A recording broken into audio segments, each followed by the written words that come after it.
This session is being recorded, and this is Sir Sibu Rahman. And in today's session, we are studying main verb versus auxiliary verb.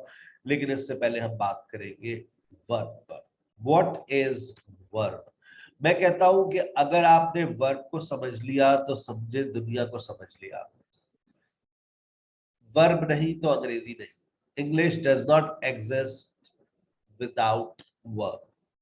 A sentence is incomplete without verb. आपने action को जाहिर ही नहीं किया तो फिर बात भी खत्म हो गई ना. आई और यू आपने बोल दिया आई यू. क्या भाई, I kill you, I like you, क्या कहना चाह रहे हैं आप? आई यू, आई वर्ब भी गायब कर दिया आपने. आप सोचे अगर आपकी जिंदगी में वर्ब खत्म हो जाए तो फिर तो आप कोई बात बयान ही नहीं कर सकते ना. तो verb is a word which shows action और state. It tells us about time. It also describes a situation. Verb की तीन बातें हैं जिसको तमाम स्टूडेंट्स बहुत तवज्जो के साथ, बेटा बहुत तवज्जो, आपको नहीं पता ये वर्ब कितना इंपॉर्टेंट है आपके लिए. ये सारे जो मसले मसाइल पैदा कर रहे हैं ना, ये वर्ब भी पैदा करता है. आपने देखा होगा मेरे दूसरे सेशन के अंदर हमने डबल ऑब्जेक्ट की कहानी को थोड़ा सा डिस्कस किया था. तो उसमें जिम्मेदार कौन था? वर्ब था. अभी आगे चलेंगे तो आपको एक्शन वर्ब दिखेंगे, स्टेट वर्ब्स दिखेंगे, नॉन प्रोग्रेसिव वर्ब्स दिखेंगे, आपको कंफ्यूजिंग वर्ब्स दिखेंगे, आपको ट्रांजिटिव एंड ट्रांजिटिव वर्ब्स दिख चुके हैं, और आपको स्टेट वर्ब्स के अंदर बहुत सारे और मुख्तलिफ किस्म के वर्ब्स नजर आएंगे. ठीक है ना. वक्त के साथ साथ आप इरेगुलर वर्ब्स आपकी जिंदगी में आएंगे. ये वर्ब्स अगर आपने समझ लिए तो आपकी एक बहुत बड़ी समस्या हल हो जाएगी. Verb is a word which shows action or state. मैं कहता हूँ इसको बाद में करते हैं. It tells us about time. पहली बात, time. It also describes a situation. पहले हम टाइम को देखते हैं. आइए, फॉर्मेशन आपके सामने है. कोई अगर आपसे पूछ ले कि जो टेंस का वर्ड है ये किससे निकला है, तो टेंस को आसान अल्फाजों में कहते हैं टाइम. और टाइम का मतलब है present, past and future. Tense को आसान अल्फाजों में क्या कहते हैं? टाइम. टाइम से मुराद प्रेजेंट, पास्ट एंड फ्यूचर. और यहाँ पर ये देखिए मेन वर्ब आ गया. मेन वर्ब किस चीज की बात कर रहा है? टाइम की. और टाइम की जब बात करता है तो हमारे पास दो तरह के वर्ब्स आते हैं. अब देखिए इसका पहला काम, मेन वर्ब आ गया, ये रहा मेन वर्ब. अब मेन वर्ब का सबसे पहला काम, आप अगर इस सेंटेंस को देखें, he writes a letter, he wrote a letter, सबसे पहली चीज आपके जहन में क्या आती है? सबसे पहली चीज कि पास्ट, प्रेजेंट, फ्यूचर. प्रेजेंट और पास्ट. प्रेजेंट और पास्ट. अच्छा, ये प्रेजेंट और पास्ट का जो मैकेनिज्म है, कभी बात प्रेजेंट की हो जाती है, कभी बात पास्ट की हो जाती है, इसके पीछे कौन है? टाइम. इसके पीछे वर्ब है ना बेटा. वर्ब की क्लास चल रही है, इसके पीछे वर्ब है. हम कभी प्रेजेंट कर रहे हैं, कभी पास्ट कर रहे हैं. नजर आ रहे हैं हमें, ही राइट्स, ही रोट. हम किसकी फॉर्म को तब्दील कर रहे हैं? वर्ब की. यानी कि वर्ब की फॉर्म को तब्दील करते हैं तो प्रेजेंट और पास्ट निकलकर सामने आ जाते हैं. मैं प्रेजेंट बोलूं तो आप पास्ट बोल देंगे, मैं पास्ट बोलूं तो आप प्रेजेंट बोल देंगे. है? हो जाए दो दो हाथ. आई गो, I go. I go. I go. ये प्रेजेंट है, इसका पास्ट क्या होगा? सो रहे सब, नाश्ता. I went. I went. I went. She went. She go. She go होगा या She goes. Goes. He goes. She goes. I understand. I understood. Sir, sir, I want to ask one more thing. That we used to write that I understood. If we write I did understand. Update क्यों लगा रही है? Sir बाद में जैसे forgot जैसे आगे ed लगा होता है ना कहीं, तो वो जैसे forget, forgot, forgotten आता है, तो वो कभी जो है ना forgetted हो जाता है हमसे. तो वो ना वो इसलिए फिर मैंने did वाला सेंटेंसेस अपने दिमाग में बिठा दिया कि जैसे पाकिस्तानी स्टाइल है, कुछ ना समझ आया तो डिड लगा के आगे बोल दो. आई डिड गो, मैं गई थी. हाँ वो, हाँ तो सर ये गलत होता है क्या? बात अभी गलत और सही की नहीं हो रही, बात अभी हम जो पढ़ रहे हैं कि सिंपल सी सादी सी कि एक वर्ब की फॉर्म को तब्दील कीजिए, आपका प्रेजेंट और पास्ट निकलकर सामने आ जाएगा। बस इस बात को जहन में रखिए। बाकी क्या सही और गलत का भी हर दफा हम फैसला नहीं करा सकते ना, कुछ मुनासिब वक्त ढूंढते Okay. बच्चे बिगड़ जाएंगे हमारे, ठीक है ना। She writes, she wrote, she understands, she She wrote. Understood, I see, I saw, we break, we broke, we broke, we break, we sit, we sat, we run, we ran. आप देख रहे हैं, आपका प्रेजेंट और past हो रहा है। क्या मुश्किल है Yes. प्रेजेंट और पास्ट? कोई मुश्किल है? No. आसान है। एक बात जहन में सबके बैठ रही है, अगर ये बातें बैठती रही आपको नहीं पता चलेगा, आपकी फाउंडेशन बिल्कुल मुकम्मल हो जाएगी, फर्स्ट फ्लोर बनना शुरू हो जाएगा, दरवाजा लग जाएगा बाहर, फिर लोग खटखटाएंगे, अंदर आने से पहले सोचेंगे भाई आती है भाई, तो अंग्रेजी आती है। अभी तो दरवाजा ही नहीं है ना, चार दीवारी नहीं है, जिसको आता है मंदिर का घंटा बजाकर चला जाता है, इन्हें अंग्रेजी नहीं आती। ऐसा ही है ना, हर कोई जलील करके चला जाता है हमें। लेकिन एक वक्त आएगा, आपकी बाउंड्री वॉल होगी, लोग डरेंगे जवेरिया से, भाई जवेरिया की इंग्लिश तो समझ के पंगा लेना।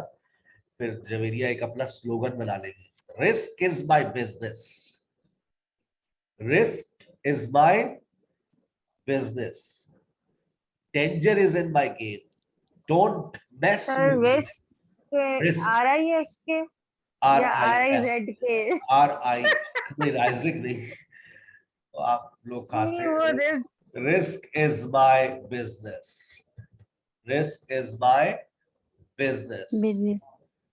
Danger is in my game, बोलने का भी स्टाइल है, danger is in my game, don't mess with me, मुझसे पंगा मत लो, don't mess with me, because sir ये these जुमले are so rude, don't mess with me. Because dash is my name, आप लोग अपना नाम लगा लीजिएगा, ठीक है ना। Risk is my business, danger is in my game, don't mess with me, because SKH is my name, ठीक है बेटा। तो ये अभी कुछ अरसे बाद आप लोग की इंग्लिश इंशाल्लाह उस लेवल पर पहुंच जाएगी, फिर आप इस तरह की बातें कर सकते हैं, अभी खामोश रहें, ठीक है। He is at home, he was at home, present past, present past. अगर मैं थोड़ा सा और स्क्रीन को नीचे करूं तो आपको देखे एक और सेंटेंस नजर आएगा, he has a car, he had a car, present और पास्ट। ये बात समझ आ गई है कि सेंटेंस में अगर आपके पास वर्ब होता है, लाजमी होता है, अगर क्या बात है, जब सेंटेंस में आपके पास एक वर्ब होता है, जैसे इस वक्त एक ही वर्ब है, मेन वर्ब, तो उसकी जिम्मेदारियां में से पहली जिम्मेदारी टाइम है, और जो दूसरी जिम्मेदारी है वो देखिए ना, दूसरी जिम्मेदारी या तो वो स्टेट की बात करेगा या तो वो एक्शन की बात करेगा। This is very important. आप देखिए राइट्स और रोड, यहाँ पर एक्शन की बात की जा रही है, किसी काम का होना, चलना फिरना, भागना दौड़ना, दीज आर एक्शंस। और स्टेट क्या है? आपकी हालत। ही इज एट होम, वो घर पर है, ये उसकी हालत है। जब आप अपनी हालत की बात करते हैं तो आप स्टेट वर्ब्स का इस्तेमाल करते हैं। इसका तफसीली लेक्चर आएगा अभी इंशाल्लाह नेक्स्ट वीक में। ही हैज अ कार, आप अपनी पोजेशन की बात कर रहे हैं, he has a car, he had a car. अब आपने इन सारी बातों को देखा तो अब आपको दो बातें समझ आ रही है। जब सेंटेंस में एक वर्ब होता है तो उसकी जिम्मेदारियां कितनी होती है बेटा? दो। पहली जिम्मेदारी टाइम और दूसरी जिम्मेदारी एक्शन या फिर स्टेट। तमाम स्टूडेंट्स को ये बहुत अच्छे से बात समझ आ रही है। आगे चलते हैं। अगर एक सेंटेंस के अंदर वर्ब की तादाद को बढ़ा दिया जाए, क्या मतलब सर? अगर हम ऑक्सिलरी वर्ब को भी एंट्री दे दे, तमाम स्टूडेंट्स की भरपूर तवज्जो। सबसे इंपॉर्टेंट बात आ गई है, दुनिया में सबसे ज्यादा अंग्रेजी जिस फॉर्मूले के तहत बोली जाती है वो आपकी स्क्रीन पर आ गया है। इसको आप चूमना चाहें तो चूम लीजिए, क्योंकि बहुत इज्जत करनी पड़ेगी इस फॉर्मेशन की। यही वो फॉर्मेशन है जो आपको अंग्रेजी बोलना सिखाएगी। इज्जत कीजिए और बहुत एहतराम के साथ इन बातों को सुनिए। ऑक्सिलरी वर्ब का पुराना नाम आपके बचपन में याद करें, आज से 20 साल पहले जब आप स्कूल जाती थी, हेल्पिंग वर्ब। Helping verb. कोई बच्चियां कहेंगी हाँ तो 20 साल पहले पैदा भी नहीं हुई। Yes. ऑक्सिलरी वर्ब्स, तो बेटा जब आपकी वालदा स्कूल जाती थी, आप दिन छोटा ना करें। Auxiliary verbs tell us about time, they help us to make negative and question. Auxiliary verb की औकात क्या है बेटा, याद करो। Auxiliary verbs tell us about time. Auxiliary verb हमें किस चीज के बारे में बताते हैं, टाइम के बारे में बताते हैं। They help us to make negative and question, ये हमारी किस चीज में मदद करते हैं, ये नेगेटिव और क्वेश्चन बनाने में हमारी मदद करते हैं। They help us to make negative and question. They are meaningless. They are meaningless. इनकी अपनी कोई meanings नहीं होती. They are meaningless, but they make your sentence meaningful. लेकिन ये आपके sentence को meaningful बना देते हैं. There are 3 auxiliary verbs और हमारे पास 3 auxiliary verbs होते हैं, और वो ऑक्सिलरी वर्ब्स के नाम याद कर ले, डू, बी और have. There are 3 auxiliary verbs जो पढ़े लिखे लोग बताते हैं, डू, बी और हैव। जो ज्यादा पढ़े लिखे होते हैं फिर वो बोलते हैं do, does, did, be, is, am, are, was, were, been, have, has, had. तो आप कम पढ़े लिखे सही, डू, बी और have. There are 3 auxiliary verb. Auxiliary verb type की बात करते हैं, इनकी अपनी कोई मीनिंग्स नहीं होती, लेकिन आपके सेंटेंस को मीनिंगफुल बना देते हैं। ये नेगेटिव और क्वेश्चन बनाने में हमारी मदद करते हैं। आइए इन ऑक्सिलरी वर्ब से मुलाकात करते हैं। ऑक्सिलरी वर्ब के बाद लाजमी तौर पर मेन वर्ब आएगा, लाजमी तौर पर। ये जरूरी नहीं कि ऑक्सिलरी वर्ब जुमले में आए। आपने ऊपर वाली फॉर्मेशन अभी देखी थी, he writes a letter, he wrote a letter. There was no auxiliary verb, so it is possible to make a sentence without an auxiliary verb. It is possible to make a sentence without an auxiliary verb, but when you are using an auxiliary verb in a sentence, you will always have to use main verb with different forms. ये बड़ी important बात है जो live and exclusive सबसे पहले आपको हम बता रहे हैं कि डू, बी और हैव के बाद वर्ब की मुख्तलिफ फॉर्म्स का इस्तेमाल किया जाता है। काहे ऐसा होता है, क्यों ऐसा करते हैं सर बताइए। अब आप जानना चाहती है कि मुख्तलिफ वर्ब की फॉर्म्स क्यों सर, इससे हमारी जिंदगी को आपने और मुश्किल बना दिया है। बेटा अगर वर्ब की मुख्तलिफ फॉर्म्स ना होती तो हम सिचुएशन को डिस्क्राइब नहीं कर पाते। पहले तो याद कर लो, डू के बाद फर्स्ट फॉर्म, बी के बाद वर्ब आईएनजी, हैव के बाद थर्ड फॉर्म। तमाम स्टूडेंट्स याद करें, असाइनमेंट मिलेगा इसी के ऊपर। Do plus first form of verb, be plus verb ING, have plus third form of verb, do plus first form, be plus verb ING, have plus third form of verb. Do को खोलते हैं तो क्या दिखता है, do, does और did. Do के बाद फर्स्ट फॉर्म तो इसका मतलब है डस के बाद भी फर्स्ट फॉर्म, डिड के बाद भी फर्स्ट फॉर्म। बी खुलता है तो क्या निकलता है, is, am, are, was, were. Be के बाद वर्ब आईएनजी तो is, am, are, was, were के बाद भी वर्ब आईएनजी। हैव खुलता है तो हैव, हैज और हैड बन जाता है, और उसके बाद थर्ड फॉर्म। गौर से देखिए अपनी स्क्रीन को कि फर्स्ट फॉर्म बेसिकली एक सिचुएशन को डिस्क्राइब करती है, और वो सिचुएशन कौन सी है, सिंपल। जब भी आप जिंदगी में याद रखें, बुनियादी बात है, याद रखिएगा कि जब भी आप फर्स्ट फॉर्म ऑफ वर्ब का इस्तेमाल करेंगे तो वो सिंपल सिचुएशन की बात करेगी, याद रखिएगा, ठीक है। Simple situation, simple simple simple, कौन, फर्स्ट फॉर्म ऑफ वर्ब। जब आप वर्ब आईएनजी का इस्तेमाल करेंगे तो वर्ब आईएनजी प्रोग्रेसिव सिचुएशन की बात करेंगे,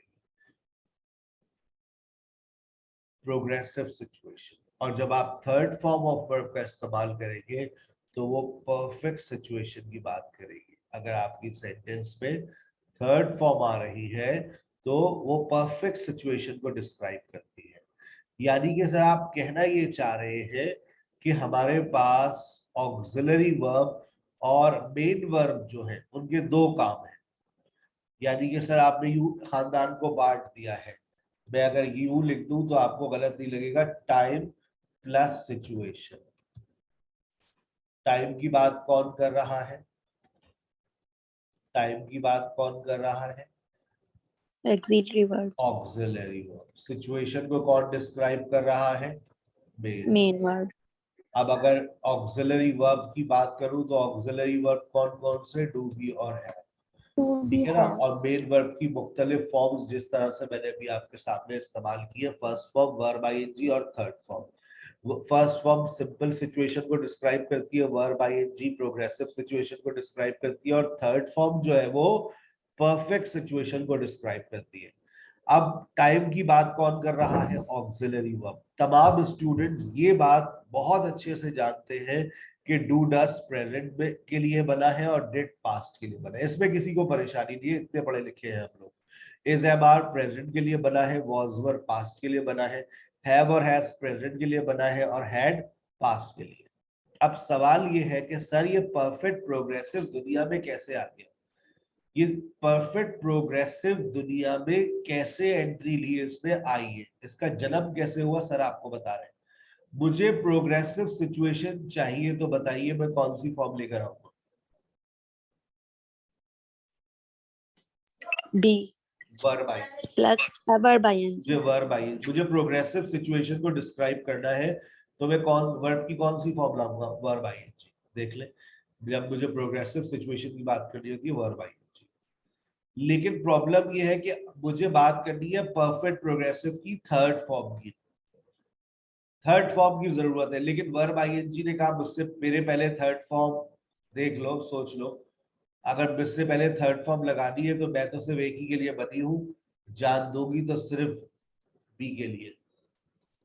मुझसे पहले किसी और का नाम लेना जायज नहीं है, मैं सिर्फ बी की हूँ और बी के होकर ही रहूंगी। आप देख लें, यहाँ पर बी आ रहा है, इज एम आर आ रहा है, वॉज आ रहा है, ये पूरे सब बी के खानदान के लोग। तो फिर हमने कहा ठीक है, हम बात करते हैं तुम्हारे बड़े भाई से, अगर वो मान जाए। ये बी, ये किसका बड़ा भाई है? सर ये जो बीन है ये सेकंड फॉर्म है कि थर्ड? बी ये बीन बीइंग थर्ड होता फॉर्म है। है किसकी? ये थर्ड बीइंग फॉर्म है किसकी? बीन जो है बी वो की। थर्ड फॉर्म है किसकी? बी की। Be की. बीइंग ये जो होता है be, be I N G. Be की फॉर्म्स होती है ना बेटा, जैसे डू की फॉर्म्स है डू, डज और डिड, हैव की फॉर्म्स है हैव, हैज और हैड। तो बी की भी अपनी फॉर्म्स है, is, am, are, was, were, और थर्ड फॉर्म क्या है बी की? बी। आ गया बी, थर्ड फॉर्म आ गई। अब जब थर्ड फॉर्म आ गई तो अब मुझे जल्दी से बताइए, ये जो ये बन गया आपका परफेक्ट प्रोग्रेसिव, परफेक्ट प्रोग्रेसिव बन गया ये। Yes sir. Sir. परफेक्ट में थर्ड फॉर्म आती है, प्रोग्रेसिव में वर्ब आईएनजी आती है। हमने इसको बना दिया परफेक्ट प्रोग्रेसिव, लेकिन अभी भी किसका फैसला नहीं हुआ? प्रेजेंट और पास्ट का। तो जल्दी से बताइए, फॉर्मेशन को देखकर जो अभी अभी आपने ताजा ताजा पढ़ा है, कि बताइए थर्ड फॉर्म से पहले क्या लगता है कि बात प्रेजेंट और पास्ट की हो?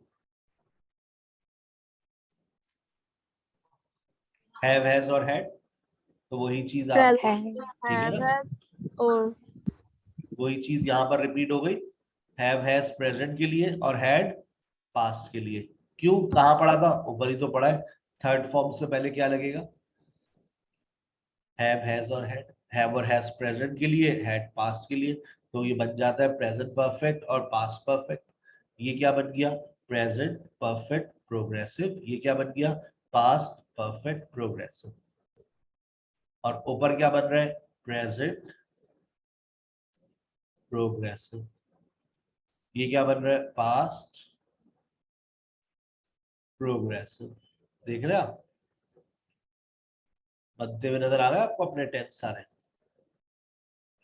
फॉर्मेशंस आपके दिमाग में जा रही है, बैठ रही है? नहीं बैठ रही तो आइए और अभी बिठाते हैं। Do you speak in English? क्या आप अंग्रेजी में बात करते हैं? Do you speak in English? Do you speak in English? Did you speak in English? देखो डू और डिड क्या डिफरेंस जाहिर कर रहे हैं? प्रेजेंट और पास्ट, प्रेजेंट और past. Do you speak in English? Did you speak in English? Are you going? Were you going? Present or past? Have you completed? Had you completed? देखो verb ing first form, third form, simple, progressive, perfect, present, past, present, past, present, past. अगर ये बात समझ नहीं आ रही तो आइए एक एक्सरसाइज होमवर्क में लीजिए जल्दी से। और अब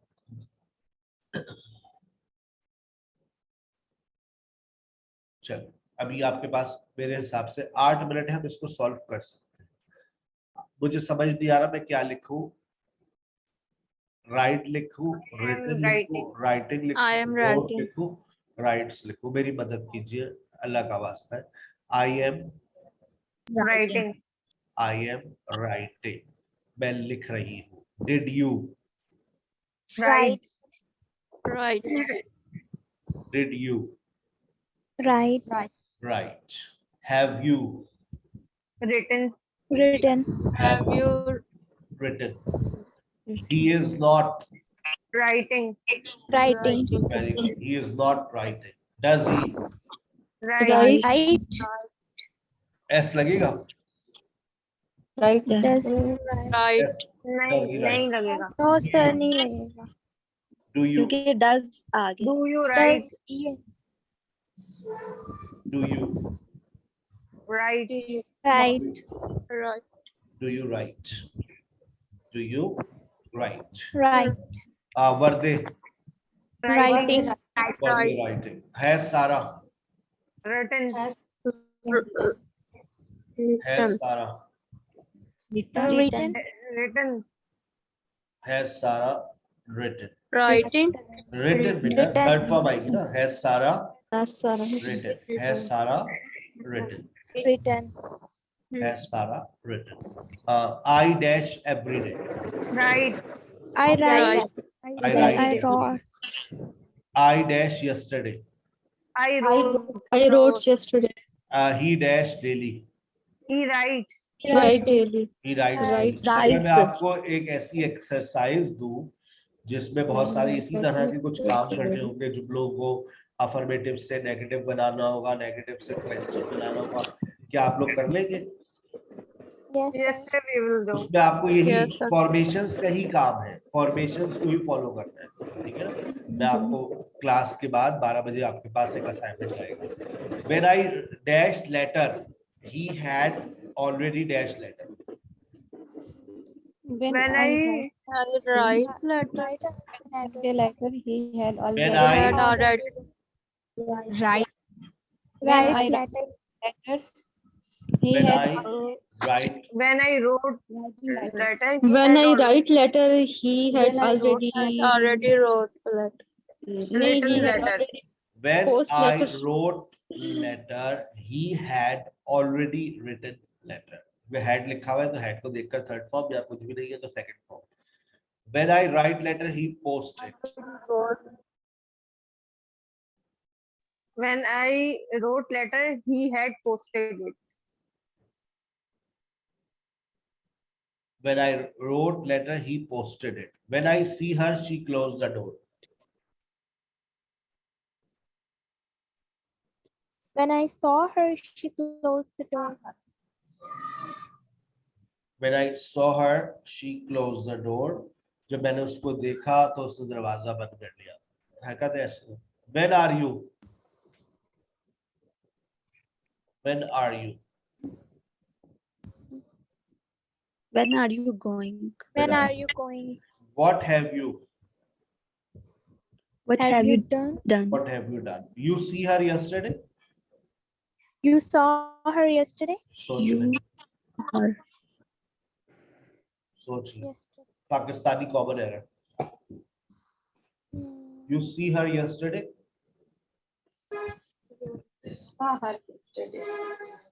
you saw her yesterday. सोच ले, सोच ले, आंखें खोल के देख ले, क्वेश्चन मार्क नजर नहीं आ रहा है। टाटा। Yes, yes. अब दिखा, अब बताइए।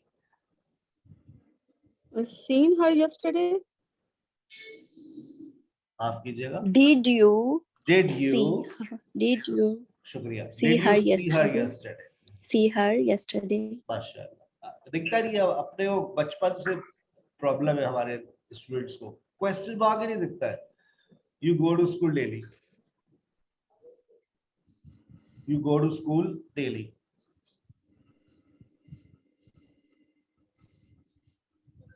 You go to school daily. Do you go to school? Do We you go go to to school. school daily? Do you go to school daily? ठीक है, बाकी आप लोग सॉल्व करें और सॉल्व करके मुझे आप एक स्क्रीनशॉट भेज दीजिएगा. ठीक है, और ये लीजिए, यहाँ से आप लोग सॉल्व. मिस मरियम ने आपको ज्वाइन कर लिया, मैंने आपको आईडी और पासवर्ड भेजा है डिस्कशन क्लास का, वहां से ज्वाइन कर लें. एक असाइनमेंट और नोट कर लीजिएगा जाते जाते, इसका स्क्रीनशॉट ले लें.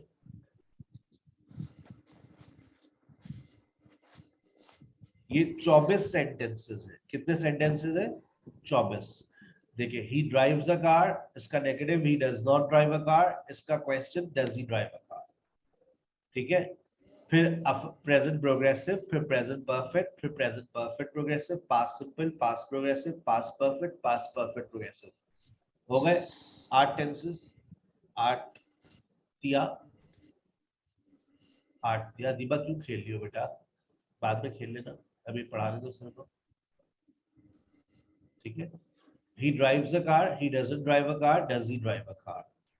अब अगर मैं आपसे कहूं कि एक सेंटेंस मैंने आपको दे दिया, they write letters, क्या आप इसको 24 सेंटेंसेस में कन्वर्ट कर सकते हैं? Yes. They write letters, they don't write letters. Do they write letters? They are writing letters, they are not writing letters. Are they writing letters? They have written letters, they have not written letters. Have they written letters? They have been writing letters, they have not been writing letters. Have they been writing letters? They wrote letters, they did not write letters. Did they write letters? They were writing, they were not writing. Were they writing? They had written, they had not written. Had they written? They had been writing, they had not been writing. Had they been writing? क्या ये formation आपके जहन में ऐसे बैठ सकती है? बिल्कुल बैठ सकती है, अगर आप प्रैक्टिस करें. मुझे ये सेंटेंस रात सोने से पहले यानी अभी आपके पास तकरीबन 12 घंटे सोने में, 12 घंटे से पहले आप मुझे ये 24 सेंटेंसेस लिखकर मेरे नंबर पर व्हाट्सएप करेंगे. तमाम स्टूडेंट्स नंबर फिर नोट कर लीजिए, 0317 029 6209 के ऊपर असाइनमेंट आप लोग मुझे अपने फॉरवर्ड करेंगे. यही सेंटेंस मुझे चाहिए 24 शक्लों में. आज से पहले आपने 12 मसाले वाले गोलगप्पे खाए थे, आज आप 24 स्टाइल के जुमले बनाकर मुझे भेज दें. जब आप ये रिटन और जब ये आप लिख लें तो उसके बाद इसको अपनी आवाज में रिकॉर्ड भी कीजिएगा. मुझे पता है आप देखकर करेंगे, लेकिन वो वक्त दूर नहीं कि जब मैं आपको एक सेंटेंस दूंगा और आप टक से उसको 24 सेंटेंसेस में कन्वर्ट कर देंगे. जैसे मैं बोलूंगा जवेरिया बनाइए, he uses mobile, तो जवेरिया फौरन बताएगी. He does not use mobile, does he use mobile? He is using mobile, he is not using mobile, is he using mobile? He has not used mobile, he has used mobile, has he used mobile? He has been using mobile, he has not been using mobile, has he been using mobile? He used mobile, he did not use mobile, did he use mobile? He was using, he was not using. Was he using? He had used, he had not used. Had he used? He had been using. He had not been using, and had he been using. ऐसे चाहिए ये formation, और इन सारी चीजों के लिए आपके पास एक हफ्ता है. एक हफ्ते में ये फॉर्मेशन, ये ट्रैक्स बिछा ले. आप यकीन करें, आपकी अंग्रेजी की जो रेलगाड़ी है ना, वो इसी ट्रैक पे चलती है. कराची से हैदराबाद का यही रास्ता है. अभी हैदराबाद तो निकलने दो, हैदराबाद से आगे ट्रैक फिर और बिछा देंगे. ठीक है बेटा, अगला सेशन बड़ा इंपॉर्टेंट होगा. मॉडल वर्ब्स के हवाले से मैं आपसे बात करूंगा. जो असाइनमेंट्स मैंने आज दिए हैं वो तमाम असाइनमेंट्स मेरे नंबर पे पहुंच जाने चाहिए. अपना बहुत ख्याल रखिएगा. मिस मरियम को ज्वाइन कर लें, she has been waiting for you. I have send you the link. अस्सलाम वालेकुम व रहमतुल्लाहि व बरकातहू.